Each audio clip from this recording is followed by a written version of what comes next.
Hi everyone, thanks for joining us today for the webinar on Development Impact Bonds, What Next? We're just about to get started.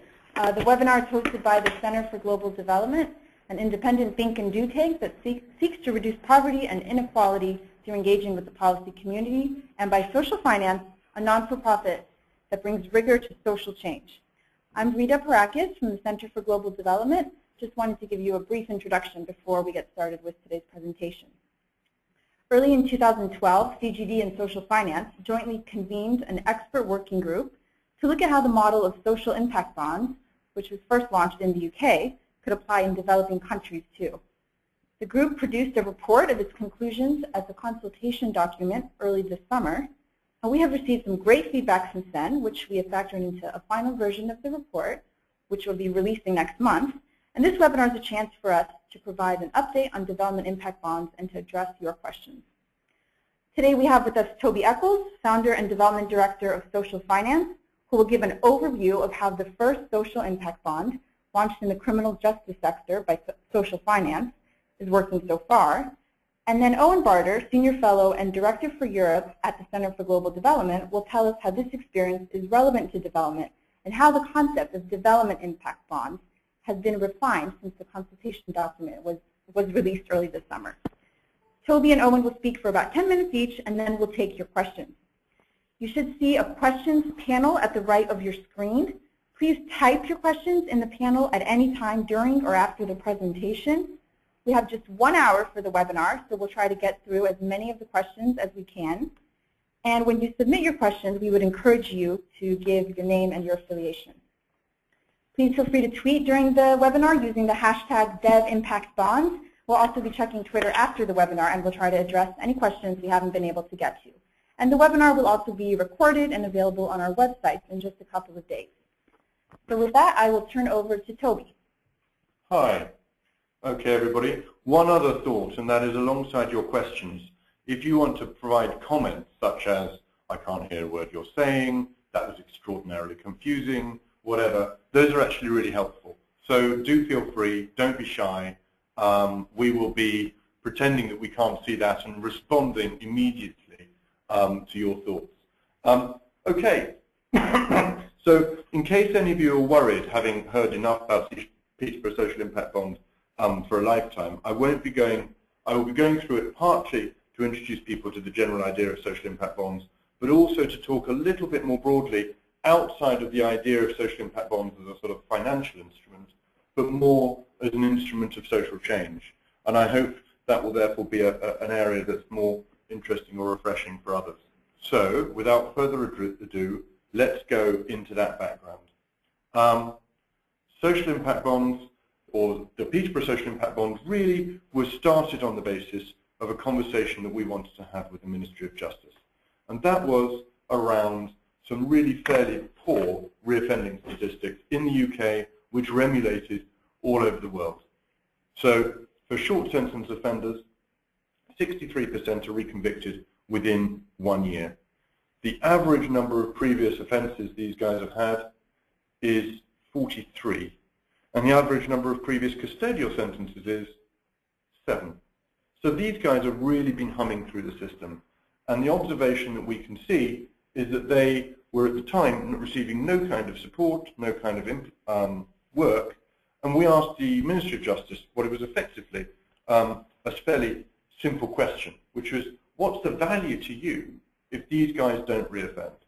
Because if we can agree an economic value, admittingly there's a social value, but we focused on the economics in order to make a compelling case. If we can agree an economic value for reducing this reoffending behavior, and we can agree a way of measuring whether we've succeeded or not, then we actually have the basis for a rather strange contract. A contract which will only be paid on the outcomes that we generate. Now, the piece from the Ministry of Justice's point of view is that means they are able to test out, without cost, whether the work that we will be doing is going to reduce reoffending or not. And if it doesn't work, they don't have to pay for it. This gets through many of the barriers from their point of view of taking on an innovation. So how might this actually work, and how did it work? So the mechanics of it look like this. We have, I'm hoping, the Ministry of Justice with whom there is the formation of a contract. Now, the obvious piece that many of you will have noticed, and of course many of you know about, is that in the event that the Ministry of Justice sign up for a contract like this, and they only pay when the outcomes are delivered, then there's an obvious problem. Who's going to pay in the intervening period? So for that, we bring in a community of investors who pay for the services in the intervening period. Here are our services. In the event that those services produce outcomes and generate value, then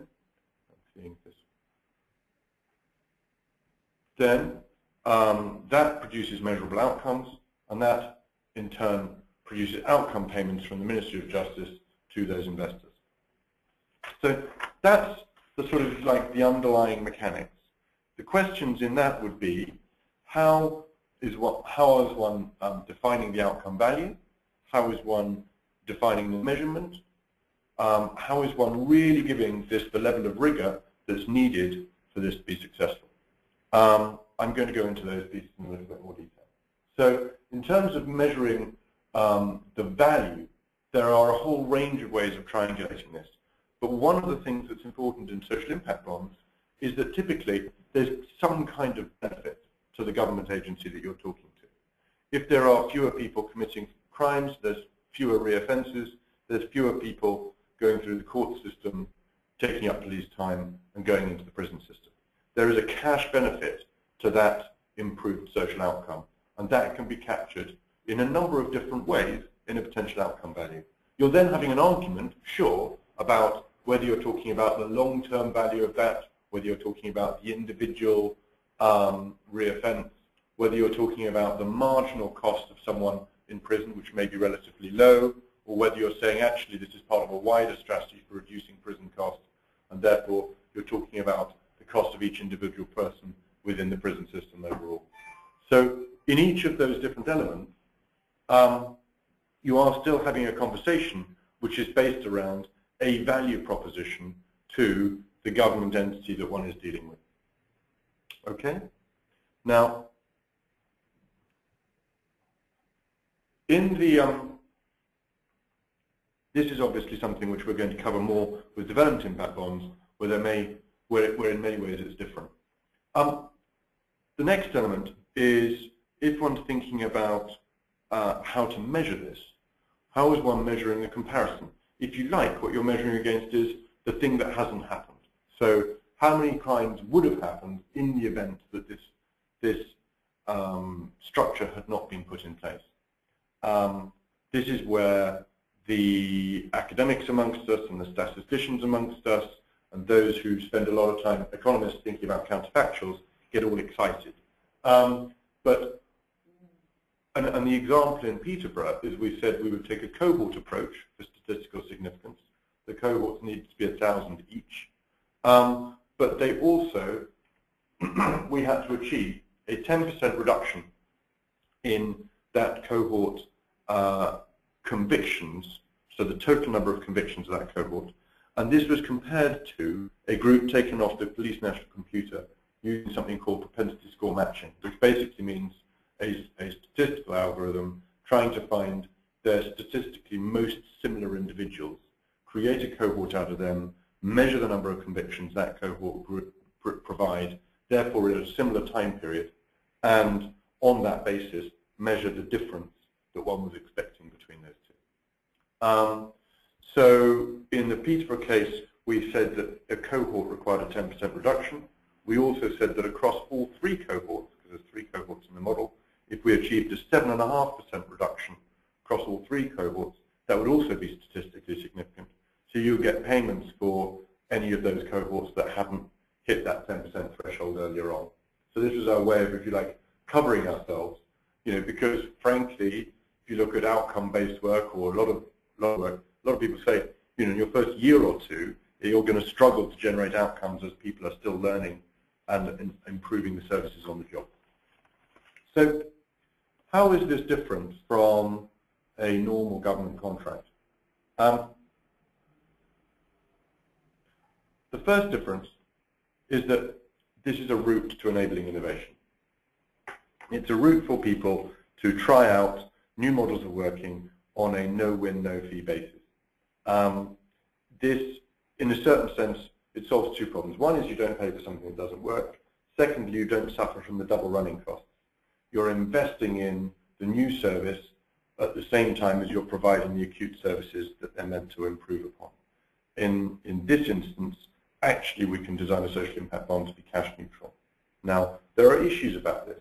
Can it really be cash neutral and so on? But nevertheless, there's an enormously attractive element of this structure from a government point of view, and it allows them to try innovation they haven't been able to try before.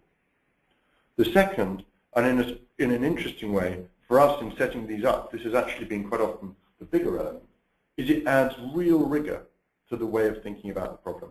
What are these outcomes actually worth to you is a question that many struggle to answer at the beginning of the process. And going into that in more detail and understanding the data they need to look at and thinking through that data with them and understanding the longitudinal impact of the social decisions they're taking from a financial point of view has become something which government officials and commissioners that we work with really value, because it really gets them to think about what is the value to us of preventative work. And then we're going to design measures that we're going to test it against. We're going to measure it at the beginning and test it afterwards. And that again gives them a sense that if this preventative work is successful, it gives it longevity and sustainability that wasn't there before. The next element is flexibility. We're moving the accountability. The accountability before in contracts is typically around inputs and processes. And if you succeed in providing those inputs and processes, irrespective of whether you're achieving the outcomes, you're delivering. What that usually means is you're kept those inputs and processes even when you are finding out that they're not delivering, which can be, I think many of us experience this, can be extraordinarily frustrating. This gives you that accountability to the outcome, and that shift and that ability to then alter and develop the program is something that people value enormously. The fourth piece here is partnership. What you're actually doing is saying that a range of different providers will work together to provide an outcome. They will be contracted together by an entity that holds the contract. That entity will be raising money out of investors who often have quite private sector ways of looking at things, and they are gaining therefore some of the insights and perspectives in performance management which often are valuable from the private sector. So you're ending up with a partnership between government, investors and foundations, and social sector providers that brings everybody together in alignment around solving a social problem. And again, I think that's something which is quite different. Let me illustrate those briefly.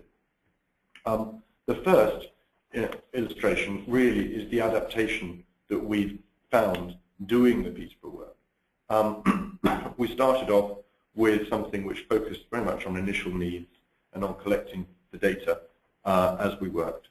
As we did a form of integrated case management and worked across the providers that we worked with, we were able to understand and assess where there were gaps, what target populations we weren't addressing as well as we wanted to, what needs weren't being met either by our services or by public services that people were accessing otherwise. And we were therefore able to broaden the service to meet immediate and longer term needs over time. Some of this was about connecting to other things. Others, for example, with mental health, we observed that the connection to the public sector mental health teams meant that there was quite a long gap, and therefore we started spot purchasing mental health services directly using some of the funding that we had. So that ability to change and adapt the program according to what you're learning is, I think, a fundamental shift in the way of thinking about doing public service outsourcing, doing paying by results, and doing outcome-based models.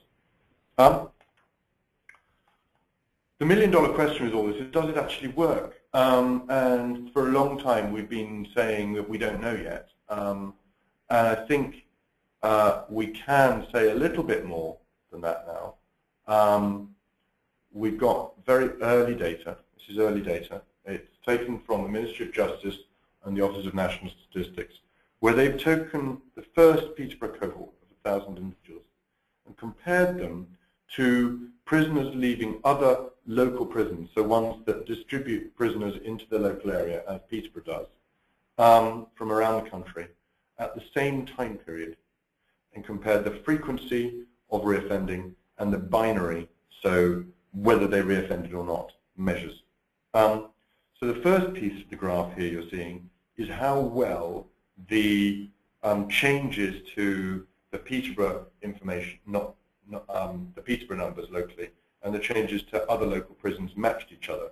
And as you can see, this baseline has been following quite well, because the first data we've got, where we sort of index them together, is for June 04 to September let me try that again. September 04 to June 06. We've then indexed that onto, as you can see, this piece coming through, and what you're seeing is good marrying with the baseline. So then for the first cohort, which is the one on the right, one's seeing a change in the measure that's most important to us in terms of frequency of 20.6%, which is excessive accuracy, roughly 20%, which does indicate that for the first 6 months, and I hasten to add, this is for the first 6 months of reoffending, we are making an impact. What we will hopefully discover over time is that we're also making an impact on the first 12 months. But at the very least, we've got a basis for saying that we're learning something and developing something here, which is hopefully really exciting. So I hope that gives you a sense of a social impact bond, not just as a financial model, but much more of a social change model. Let me just say, obviously, we then thought about this, starting working with CGD over a year ago now, to think about this in the development context. And in the development impact bond, there is, of course, as we started to think about this, one really fundamental difference. And that is that whilst you've got the same players around the table, you've got an additional player, because your outcome funder is not necessarily the same as the host government in the area that you're working with. And therefore, the right relationship with the host government, ensuring that this is a positive net benefit from their point of view, rather than something that bypasses them or whatever, is key to making the development impact bond model work. At this point, I'm going to pass over to Owen, who will talk about some of the development impact bond examples that we've been thinking about. Thanks very much, Toby. The diagram in front of you is of a generic development impact bond, or indeed social impact bond. And there are in the draft report and in the final report 6 case studies that describe to varying degrees of detail the possible way in which this could be structured. But the key thing to think about is that social impact bonds and development impact bonds are broadly the same idea. They're a family of partnerships, of relationships. They won't all be structured the same way. And really the only difference between a development impact bond and a social impact bond, as Toby was saying, was the possibility that in a developing country there may be some external source of funding, perhaps a donor, perhaps a philanthropic foundation, or perhaps private donations in some other way. So to give you an example on the current screen, you could imagine, and this was a case study that was developed by the US government and is in our report, a group of donors wanting to support business development services.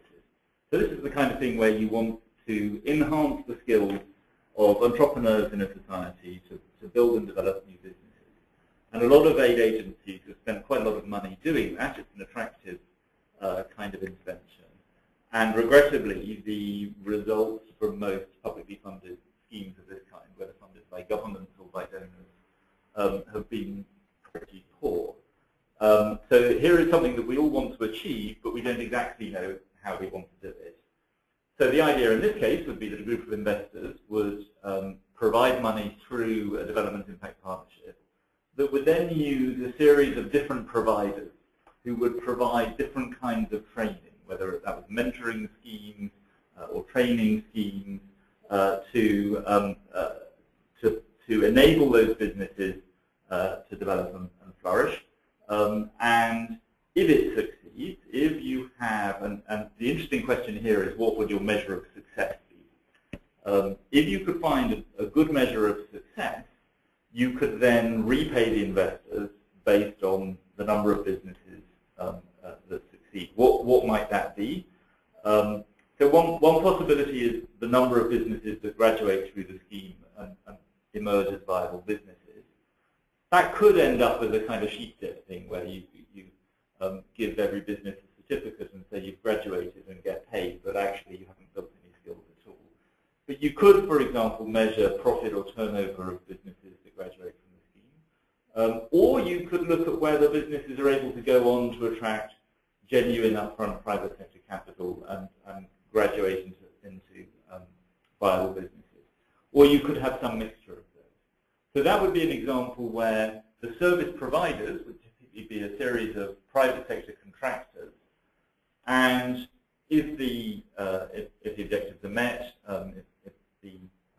as the number of businesses succeeding goes up, so some combination of the government and donors repay the development impact partnership that then repays the investors. The second example, using exactly the same diagram, is also described in the report, and it's an idea in Swaziland about tackling the very high levels of HIV/AIDS infections.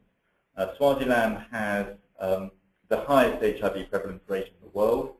31% of the population aged between 18 and 49, 31% of the population.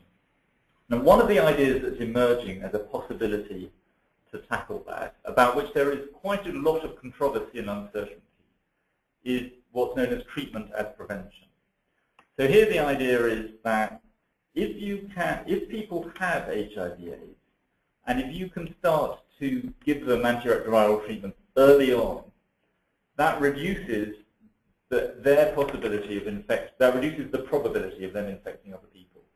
And as the cost of antiretrovirals has come down, it's possible that providing antiretrovirals is a cost-effective mechanism for preventing future infection. So in this case, you could imagine a group of investors putting money into a coordinating development impact partnership that would then work primarily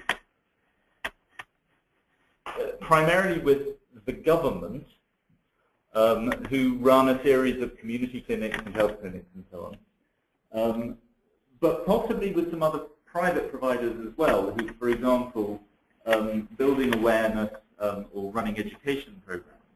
Because the tricky thing about a treatment as prevention program is that not only do you have to have well-run clinics with stocks of the relevant drugs, but you also have to encourage people to be willing to get tested early, to understand why that's important, to go to the clinics and get the drugs, so that you actually start to treat people early on in their HIV infection.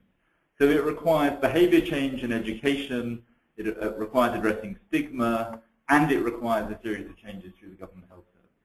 So in that case, we have a set of uncertainties about whether this is actually a viable strategy at all, and if it is a viable strategy, what are the ways in which you can encourage the target population to undergo that behavior change? So here again, there's a lot of uncertainty, but what I think is important about both these examples is something that seems to be true across a lot of development interventions, which is that we have a broad idea of the specific intervention that we want to reach people with, whether that's an antiretroviral, or whether it's some coaching and mentoring for business entrepreneurs, or whether it's something to reduce malaria by getting people to sleep under bed nets. But there's a lot of complexity and difficulty about getting those interventions to people, about the logistics, the supply chains, the management, but also about people's attitudes and knowledge and awareness. And what you're having to do is coordinate a very large number of players, and that's something that's both very difficult to do in lots of developing country contexts, and often quite risky, and something that many donor agencies are reluctant to take on. And if Toby would get his hand off the screen, I'll be able to change the slides. Thank you. So, here are 6 possible benefits, and they reflect very much the benefits that Toby was talking about social impact bonds. And as Toby was talking about flexibility and rigor and innovation, I was kind of nodding along, and I'm sure many of you who come from a development background will have heard the points he was making resonate with some some of the challenges we face in the development system. The first big benefit of a development impact bond is that by having somebody, whether it's the government or the donor, willing to pay for outcomes, you turn social problems into investable opportunities. So you bring a whole set of players to the discussion who at the moment might do some corporate social responsibility, but are primarily interested in things from which they can get some decent private return. But by having this additional source of funding of government and donors, you open the opportunity to have a much bigger set of partners willing to work on problems identified and prioritized by the government of that country. The second thing, and this matches very closely to Toby's point on Riga and his description of what happened in Peterborough, is that you start by understanding what the problem is you're trying to fix, figuring out how much it's worth to you to fix, why it's important, and you focus all the actors who are coming together to try and solve it on fixing that problem. Often in development, we set things up in such a way that we have people whose incentives become to get the money out the door or operate the program as agreed, rather than to actually deliver results. The third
Hello? Okay, we should be back on air now. Sorry about that, everybody. Someone may have pressed the button. It may even have been me. That's Toby. I was assuming social finance paid to pay the phone bill. So the third, I don't quite know where the audio dropped. The second idea was that this focuses everyone on solving the problem rather than spending the money. The third big benefit of this is that it enables adaptation. It enables people to experiment and test and learn in the way that the Peterborough Partnership has done to reduce reoffending. The fourth big benefit of this from a development perspective is it enables people to spend money on trying to prevent problems rather than trying to cure the problems that are caused further down the line. And that's something that we've seen a lot in the UK and US context. But it turns out to be much easier for governments to explain why they're spending money on problems after we have failed to prevent them. This kind of mechanism enables governments to fund improvements that actually stop those problems from happening in the first place.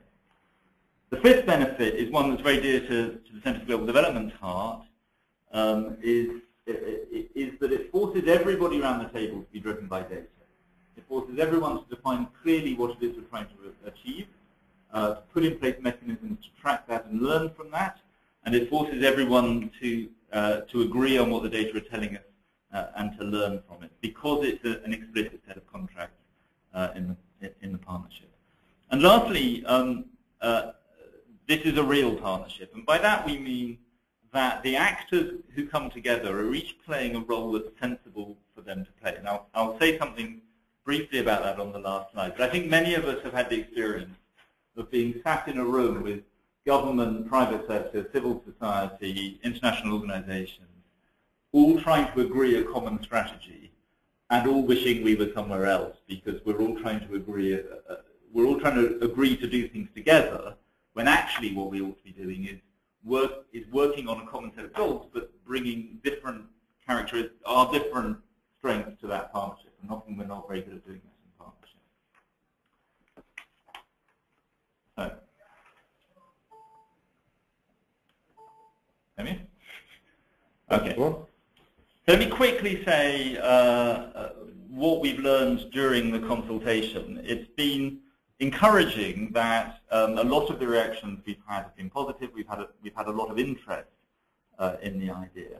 One of the things we learned really immediately after publishing the consultation report was a couple of people said to us, that somebody actually at the launch event itself said, "Oh, I get it now. You're not talking about a new way of financing development programs.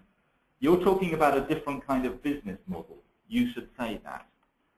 And it clarified something for us that we hadn't really expressed to ourselves clearly.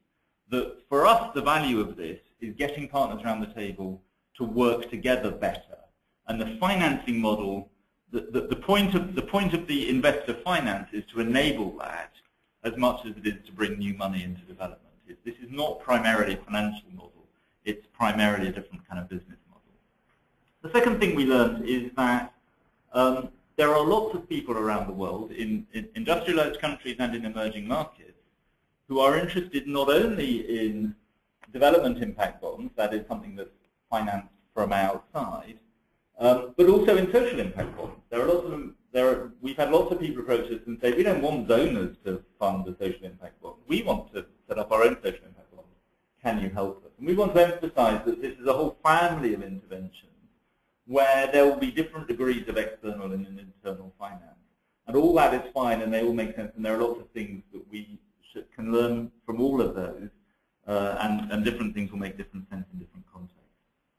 The third thing we learned so far from the consultation is that perhaps it wasn't clear when in the draft report and in our early presentation of it, the critical role that intermediaries play in this. A lot of people, saw the kind of diagrams that we put up and heard us describe it, said, okay, I get it now. There's a key player here, which is this intermediary that takes the investor money and manages the contract of the service providers.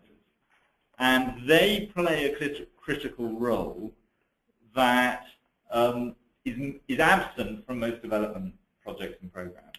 And their success or failure is really important to driving this. And not only do they actually implement the project, but they're also important in putting together the early deals. They're the people who are going to bring together the investors and the donors and the service providers and really make the deals happen. So those intermediaries are really critical in this. And then the fourth thing we've learned, as the pilots have progressed and to various degrees of donor interest, is that there is a cost to getting this market or system going. There is a way of doing things that aid agencies are used to, and they've got well-run procedures to make that happen. But if you want to set up something new, somebody has to pay for financial analysis, legal analysis, there's risks, there's bureaucratic hurdles to get through. And if you build all those costs into a project, then it looks less attractive than doing it the old way. Because the old way, we know how to do it, and those costs in the sense are already taken care of. So it becomes important that we have someone catalyzing the market, that perhaps a foundation or perhaps a donor from some other pot of money is willing to finance and lubricate the development of these early projects. Over time, those costs will come down quite sharply. But in the early days, that's a real obstacle to getting the deals going. Because on a straight cost-benefit comparison with the ordinary way of doing things, there are costs to this kind of innovation. So lastly, I used this slide at the launch of the consultation draft, and I was told when I first joined the British Treasury by a very senior and successful Mandarin there that if you want to get people's attention, you either have to be very funny or you have to insult people.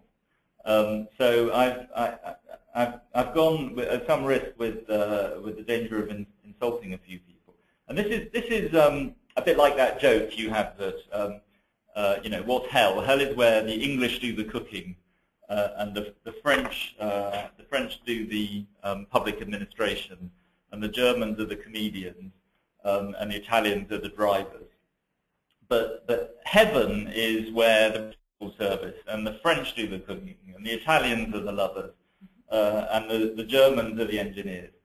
So here's a similar version of that, which is that hell, which is not very different from where we often seem to be now, is where investors decide what's important in a society. Civil society does performance management and makes the tough decisions. Some version of a private sector cowboy or monopolist is doing the face-to-face client management and have very little incentive to respond. And governments, the taxpayers, bail things out when things go wrong. The idea of a development impact bond, and this is what we mean by saying it's a business model more than a financial model, is that it gets that partnership right. The governments set the priorities. They decide what they want to pay for and how much it's worth to them. The private sector has a key role to play in bringing data-rich performance management to those problems. Civil society and responsible firms do the client-facing service delivery, and investors provide the upfront financing. They support the innovation and they help manage the risk. And so it's really getting those incentives aligned so that the different actors in this partnership are playing those different roles that we think is the interesting and attractive feature of a development impact bond or a social impact bond. So the point of this slide is to emphasize the nature of the partnership that this facilitates. There may well be other ways of doing it, and we're not saying this is the only possible solution, but we are saying that it is a promising one, and we've been struck by the amount of interest it's received from around the world. Great, thank you, Toby and Owen. We've gotten lots of questions. The first one, I've had a couple of people ask for a clarification on CIBs versus DIBs, and I think that Owen covered this in his second to last slide, but maybe, Owen, you want to give just a very short clarification to make sure we're all on the same page. Sure, it might have been when the sound went off. Development impact bonds is a term that we've invented for the case where the outcomes are paid for not only by the developing country government, but also by some donor or group of donors or philanthropist or external funder. So there will be some cases where developing countries value a social outcome, want to work with the private sector to see it delivered, but don't have enough money to guarantee to repay the investors themselves if that social outcome is achieved. And in that case, they might work with external donors to fund it, and in that case, we would call it a DIB, a development impact bond. If it's entirely internally financed, we would tend to call that a social impact bond. It would be exactly like the Peterborough case that Toby described. Great, thank you, Owen. So Toby stated in his comments, this is another question that has come in, that this was without cost to government. So where are the fees and the other costs? Okay, so there are, it's a good point this, I should have covered it more carefully. There are costs in terms of setup and feasibility and assessments and so on, no question. What I was comparing to was the cost of running an intervention that doesn't work, which I'm afraid this does happen, there's no question of that. So if you take the cost of development of a social impact bond, and I hesitate to put a figure on it because there's a lot of work. There's two sets of work. There's one is actually developing a social impact bond, which may be, I don't know, £100,000 worth of work, say. There's also then the cost and time of effort of getting everybody in a local authority or elsewhere used to working in quite a different way. And all that stakeholder management and change management is an internal process which, again, is important stuff and is arguably not so much the fault of the SIB, if you like, as being something that is useful regardless. So yes, there are costs. Those do have to be borne by the authorities, but they are minor in comparison to the cost of the interventions which they would otherwise be paying, which may or may not work. Great, thank you, Toby. We also had a concern expressed that if we now focus on the ends, then the ends will be allowed to justify the means, so anything goes. How do you respond to that? Oh.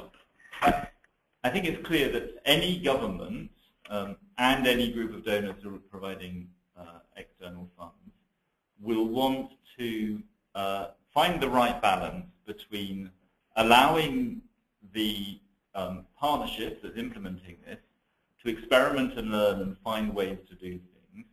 And you don't want a situation where they prescribe up front how it must be done, what must be spent on who, how that must be delivered, because then you lose the benefits of innovation and performance management and iteration and adaptation and learning.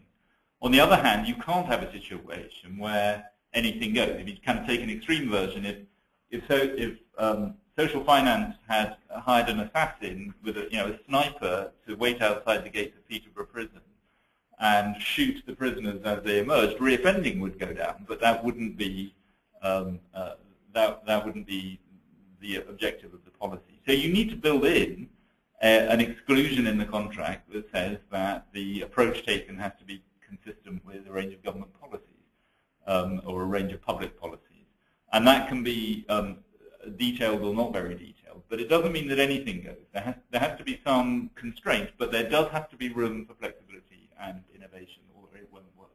I think I'll just add one thing to that, and that is that what we've been doing with social impact bonds on this is a mix of adding sort of principles and policies that one has to adhere to on the one hand, but also ensuring that there's alignment in the governance. So the project is governed by a board that is a mix of people from the relevant expertise in the social issue area and people with an investment and finance background. But even those from an investment and finance background are engaged because of the social value they're trying to create. We're also ensuring the investors in the program have got an interest in the social value. Many of them are foundations, others are wealthy individuals who are interested in the social value created. So I think the key element with these projects is to create alignment. As they move, and if you imagine an example in 10, 20 years' time, where these are purely commercial transactions, then obviously your contract has to be potentially has to be more robust in this area, unless you can solve it with governance. Personally, I think that's an open question. I also hope that the market for social investment will expand such that there will always be available social capital to do these even at larger scale as we go forward. Great, thank you. Next question. In development, where governments and donors play the role of outcome funder, who would be playing the role of investor? Can we get some clarification on who might invest in these? Okay, pardon me, good question. I think there's a range of potential investors. I think you've got a range of investors such as the development banks and similar type of institutions. You've also got impact investment funds who are going to be interested in these kinds of models, and we've already been talking to them. You've got foundations who are doing international development who are interested in it. We would like, I don't think it's going to happen with the first one, we would like to get to a wider retail market. I think that's going to be quite possible. But it is going to take a little time before we have one of these products which you can offer to a very wide investor community. My feeling is there would actually be considerable interest from a wide investor community. And so structures that allow retail investment, or at least these products to be put to, for example, put to private bank clients, I think will come through after the first few DIBs. I should mention that we have had real interest from private banks in these kinds of models because they recognize that their clients will be interested in investing in them. Their struggle is that if you give them something which is, say, only a $10 million opportunity, they find that very difficult to do the due diligence on because their cost would be too high. But as they expand, so that opportunity grows. Can I just add two quick points to that? One is one of the things I've learned from this process is how much investor appetite there has been domestically in social impact bonds. There's been no difficulty so far raising money. The problem is having viable projects for them to invest in. The second thought is that, as Toby said, that the first development impact bonds there's a risk inherent in the model, which is this entire model going to work or is it going to fail? As well as the risk of the particular issue, are you going to succeed in bringing down HIV infections in Swaziland or improving business development services in whatever country that happens in? And I think the retail investor is not probably going to be wanting to take, as it were, the model risk early on. So we're going to need some people like foundations, for example, to take some of those risks early on until investors can see a bit of a track record and feel comfortable that these are a set of viable investment opportunities. Great. Great. The next question is for Owen. Owen, on one of your slides, you had listed that elected governments might get involved in DIBs. Is there any implication there that this would work best in areas where there are democratically elected governments, or indications of interest from investors? No, I think one of the things that we've thought about quite hard all through this process is what the role of the government is in a developing country in this, because it's absolutely not intended to be a way to bypass governments, but a way to strengthen them and enable them to draw in a bigger group of partners as and if they want to deliver their social goals. Clearly, if you have an irresponsible government that is not interested in delivering certain outcomes, then there's not much point in putting in place a DIB there to work with the government to deliver those goals. So in most cases where you have responsive, capable, accountable governments, some of them, for some of their services, will be interested in this approach. Most governments would think, for example, that business development would be the kind of thing where they'd want to work with a group of private contractors to deliver that service. It might be something that they give policy priority to, and they could then set up a DIB as a way to work with that community. There'll be lots of governments that take the view that they don't want private involvement in some of their public services, and if that's their choice, I don't see any reason for any outsider to second guess them on that. So I think this ought to be a situation where you have a responsive, accountable, capable government that wants to work for some of their public services in some part with the private sector to improve their service delivery.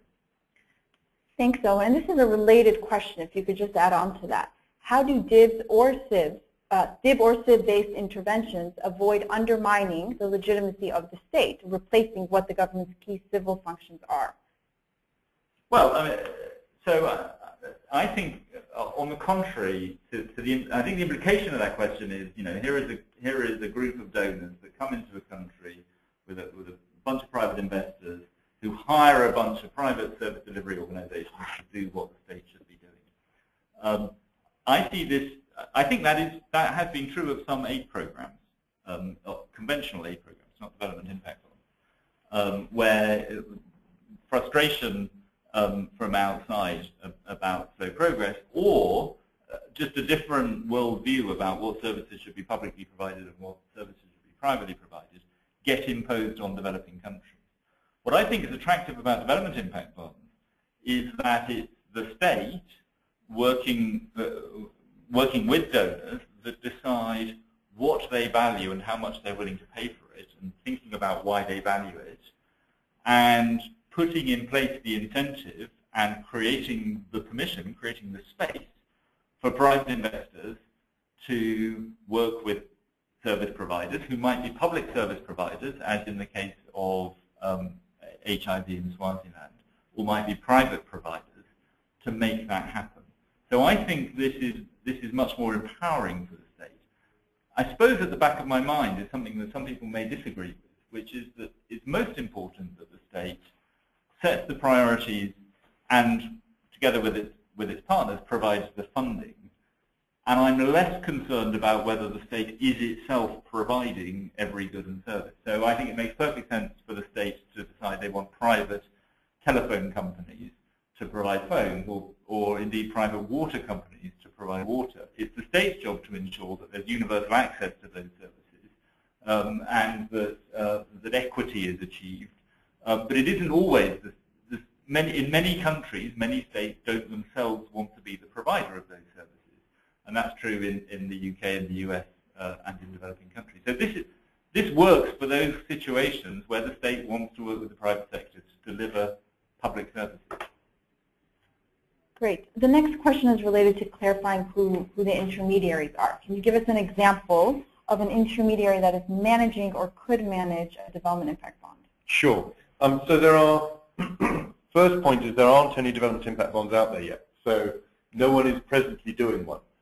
There are a range of people who are emerging in this field, who are talking to governments, service providers and others about creating such models. Names that I'm thinking of, Total Impact Advisors with Arthur Wood and John Simon, Instigio, then there's also D Capital and Dahlberg are also looking at this market, and of course social finance, I hasten to add, is looking at this market, to put it mildly. So there are a range of players who are starting to play different forms of role across that, and I think we're certainly keen to see as much shared learning and development through that process so that we can get good quality transactions out there and that the market sort of learns together for this initial period. Thanks, Toby. Maybe you can take the next question too. This is about investor returns. What is the range of financial returns to investors in percentage? And these funds, we know that investors will typically seek a financial return between 5 to 12% as well as the social return. Is that about the number to aim for, or what do you think?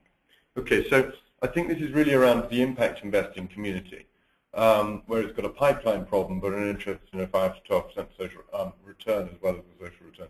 I think one has to be careful about the difference here between aggregate returns, so the returns to a fund when it adds up all the returns of its elements, and individual returns on deals.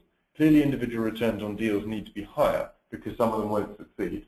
What we are seeing in social impact bonds is that the return expectations are typically in the 7 to 12, 13% range. So that would fit with that, although there's probably going to be some expectations of loss adjustment there eventually. Some will fail. Hopefully not the early ones, but some will fail. I think in the developing market is going to be interesting where the right return expectations lie. We're often talking about markets which have interest rates from local banks of 20% plus and relatively high risks. On the other hand, we're also talking about projects and potential investors who may have lower return expectations. So I think the jury is still out on the right return expectations there, and I'm hesitant to give an exact figure, but that's the kind of bits to the answer that we will see emerge over time. Thanks, Toby. This next one might have to be for you as well. Talking about proxies, it implies that outcomes indicators for DIBs or CIBs do not necessarily have to conform with IRIS. Toby, can you take that and explain to our audience what IRIS is and just issues with proxies for outcome indicators? Okay. This was an answer that we answered one question sort of directly when someone said, can you use proxies as outcome indicators on a DIB, given if for outcome indicators that may come later on and therefore would come too late? You know, if you're talking about improved health due to better drugs being available, for example, then those indicators may take quite a long time, but you would have leading indicators or proxies earlier, which you could use to pay investors earlier. And then the question is, if you use proxies, then you're not necessarily having something which conforms to the impact, to the IRIS standards, which are impact measurement standards being developed by the Global Impact Investment Network. I think there's two separate aspects to this. One is that the right measures in a development impact bond or social impact bond are those that measure as closely as possible after the risk that you're wanting to transfer has occurred. So, for example, if you're working in a social impact bond and you're concerned about the language development for young children, and that holds up their educational development, you take as a measure maybe their language levels on entering primary school rather than how they're doing later on, because what you're providing is a language-based intervention, and you are believing from scientific research thereafter that that will provide you with an accurate proxy for further development and educational goals. So you might do the longitudinal study to establish whether you were right or not, but the actual piece you're wanting to transfer, the actual piece you're wanting service providers to intervene on, is the language development.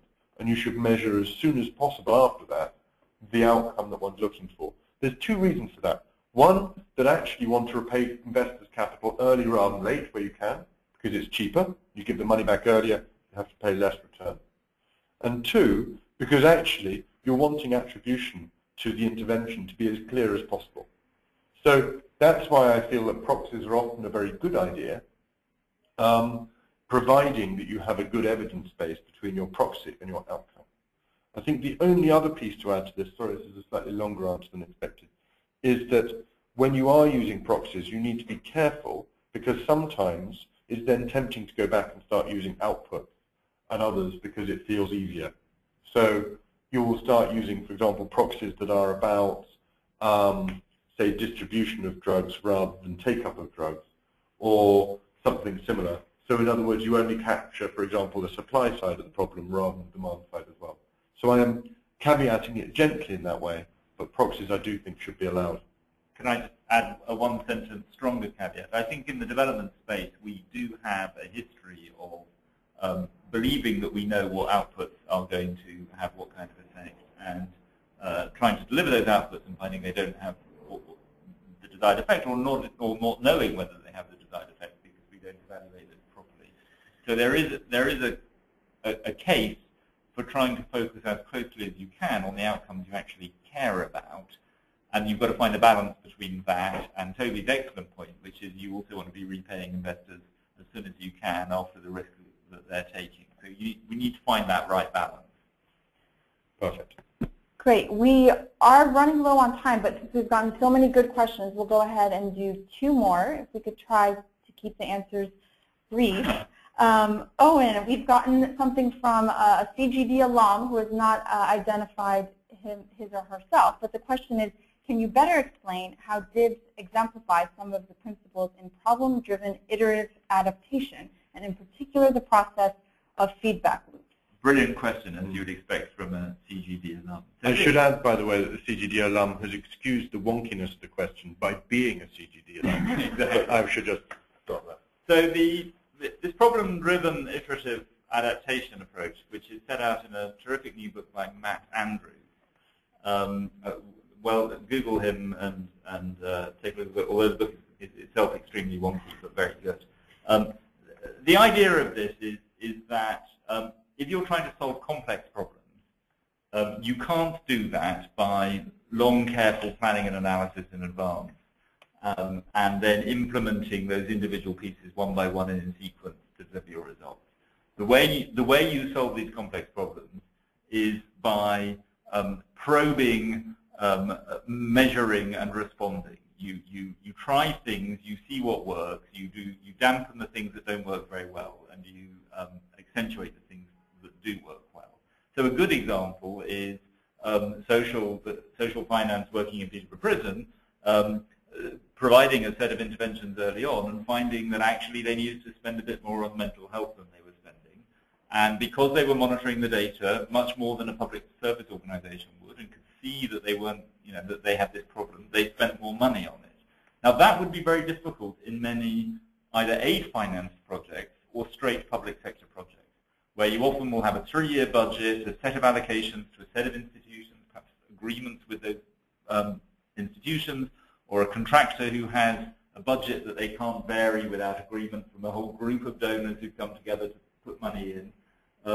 So the advantage of development impact bonds is that you are both more data focused than you probably would be in a normal aid project or a normal public sector project.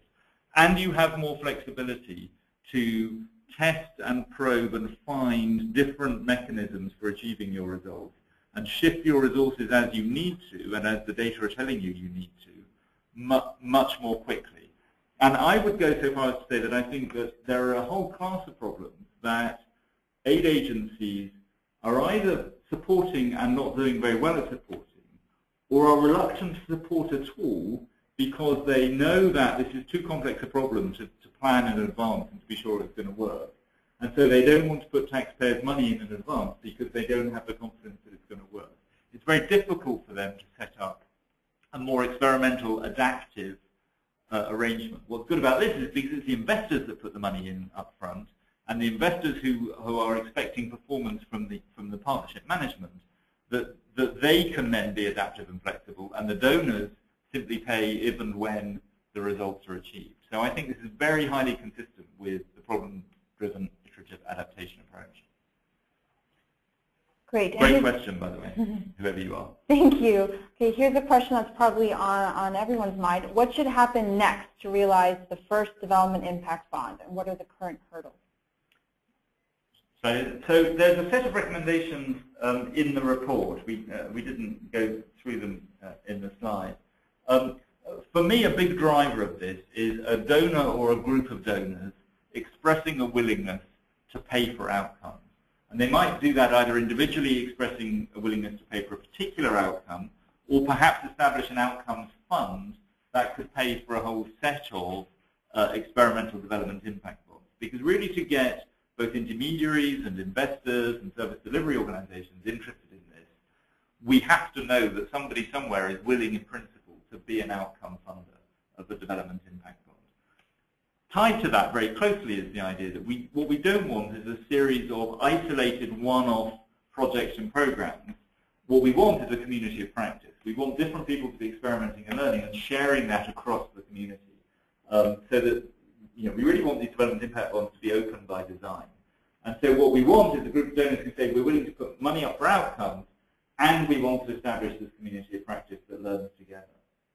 For investors, it's possible that you could imagine one or more mechanisms for pooling risk.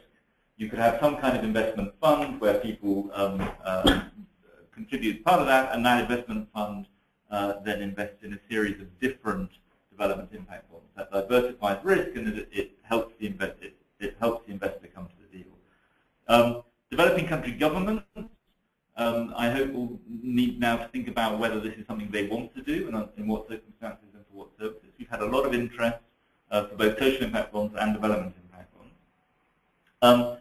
Intermediaries, I think, inspired by the idea that there are donors out there willing to do this, and we know that there are some who are very interested, are busy putting together possibilities and deals.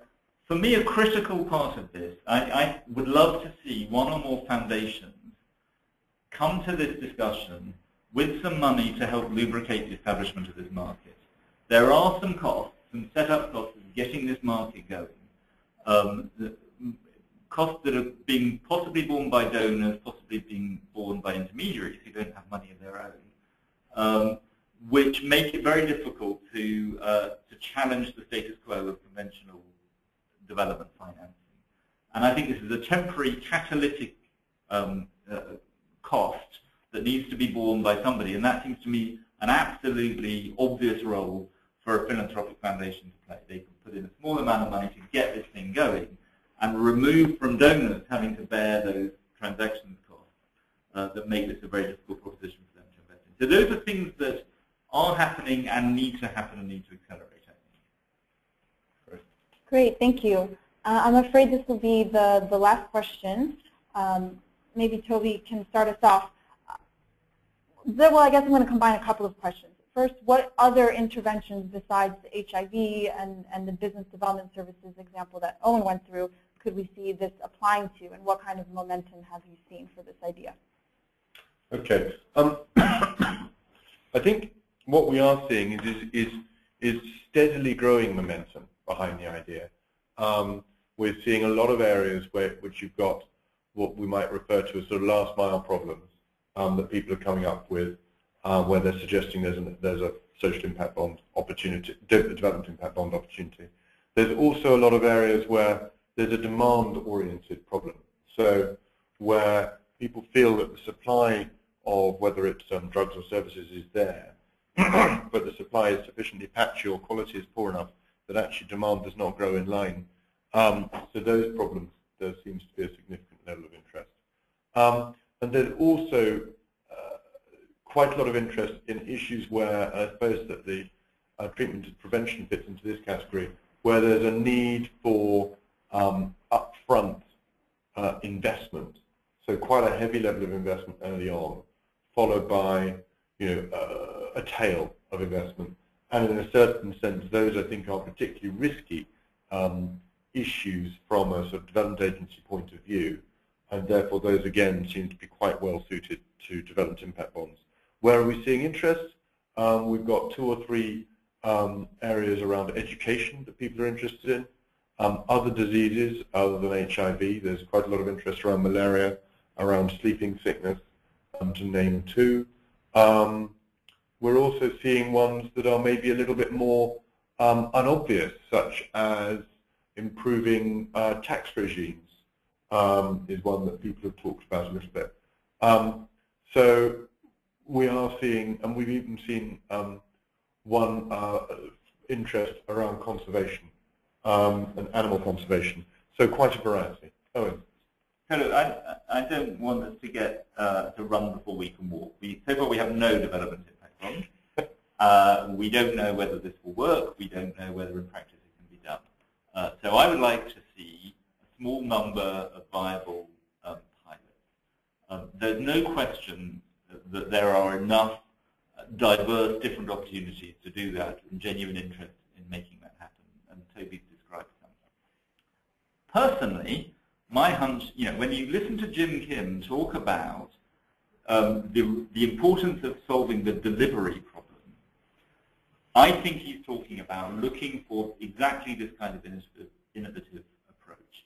We have, whether it's new fertilizers or bed nets or medicines or ideas and practices or delivery of public services, a huge amount of both developing countries' own money and money from aid agencies is spent trying to solve this complex set of problems of how do we get these services to people. And it's demand and supply side intervention. So I personally think that if this is successful, there is a huge range of opportunities to deliver this kind of approach. But I absolutely wouldn't want to say that we should be moving right across the waterfront on this. We should be testing this idea. We should be learning from it. And it itself should iterate and adapt, and doubtless will and will be improved. But there are plainly opportunities to do this in the short run as well as in the long run. Okay. Thank you, everybody, for keeping with us. We've still got 63 people with us, although we're 10 minutes over time. So thank you very much for bearing with us. Thank you also for your kind comments on Twitter. It's clear that there's a lot of interest in this, so we'll think about doing this again. It would be great to get further comments on #dev impact bonds for suggestions as to where we could be, or what topics or how we should be covering this in the future, or other things that you'd like to hear about from a similar webinar, or email us at dib@cgdev.org for the same idea so that we can continue the dialogue. Thank you once again. Very best wishes.